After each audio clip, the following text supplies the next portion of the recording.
किसी को पुत्र के रूप में दिखाई पड़े, किसी को भगवान के रूप में, किसी को मित्र के रूप में दिखाई पड़े और किसी को अपने काल के रूप में दिखाई पड़े। किसी के सामने छोटे से बालक दिखाई पड़ रहे हैं और किसी के लिए बहुत ही वीर। जिसका भाव जैसा था वैसा श्री राम जी का दर्शन किया। देश देश से महाबली महाप्रतापी राजा आए हुए हैं। सीता जी का भी सुंदर श्रृंगार करके सभा में लाया गया। एक बार कालौकिन हो सिय हित समर तब हम सो, यह सुनी अवसर महीप मुस्कानी धर्मशील हरिभक्त। जब राजा सीता मैया को देखे तो कह रहे काल भी आ जाए तो उससे भी हम युद्ध करके जीत करके सीता को ले जाएंगे। जो राम जी के भक्त हैं मुस्कुरा रहे हैं। अरे जो प्रभु जी चाहेंगे वही तो होगा, इनकी जबरदस्ती तो देखो। श्री हरि जी की इच्छा के बिना कुछ नहीं हो सकता।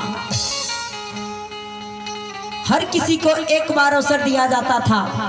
राजा जाते थे, एक हाथ से उठाते थे, नहीं उठता था, दोनों हाथों से उठाते थे, पूरा बल लगा देते थे और जब नहीं उठा पाते थे तो थक करके चले आते थे।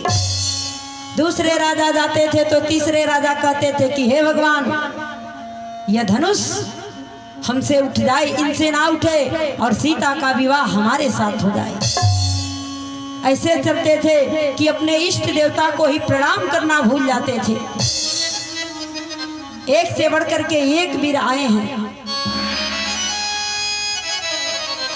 भूप सहस दस एक ही भारा, लगे उठावन करही नटारा। दीप दीप के भूपति नाना, आए सुन हम जो पर उठाना। 10,000 राजा पधारे हुए हैं लेकिन किसी के अंदर इतनी शक्ति नहीं कि उस धनुष को उठा दे। अरे उठाना तो दूर की बात रही, तिल भर भूमि भी नहीं छुड़ा सके। रावण बाणासुर से योद्धा हारे सब धनुष उठाने में। ये रावण बाणासुर भी उस धनुष को ना उठा सके।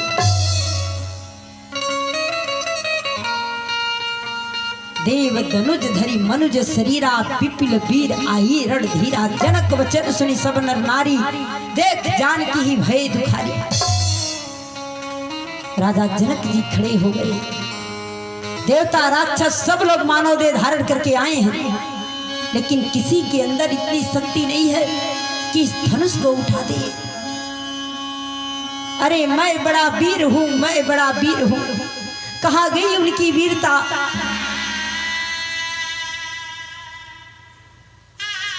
हम जाने होते तो इतना कठोर प्रण नहीं करते। हे दीप दीप के राजा, हम किसे कहें बलशाली है। हमको तो यह विश्वास हुआ कि पृथ्वी वीरों से खाली है। पहले ख्याल होता ऐसा तो ये बेबसी नहीं करते। हम करते नहीं प्रतिज्ञा यह तो ऐसी हंसी नहीं होती। हम तोड़े अपने प्रण को तो महाहानि है, लज्जा है। सीता को कुंवारी रहना है, अब कहे हमारा लगता है। हम जाने होते तो ऐसा प्रण नहीं करते। अगर अपना प्रण तोड़ते हैं तो महाहानि है, लज्जा है। लगता है कि ऊपर वाले ने हमारी पुत्री के भाग्य में विवाह का सुख नहीं लिखा। मुझे कहते हुए भी दुख हो रहा है कि एक से बढ़कर के एक राजा इस सभा में बैठे हैं लेकिन किसी के अंदर इतनी शक्ति नहीं कि धनुष को उठा दे। आसरा छोड़ प्रस्थान करो, दुख दिया है हमें विधाता ने। सीता सुकुमारी का विवाह अब लिखा नहीं विधाता ने।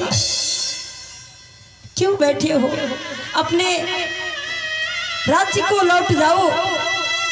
लगता है कि विधाता ने मेरी पुत्री के भाग्य में विवाह नहीं लिखा है।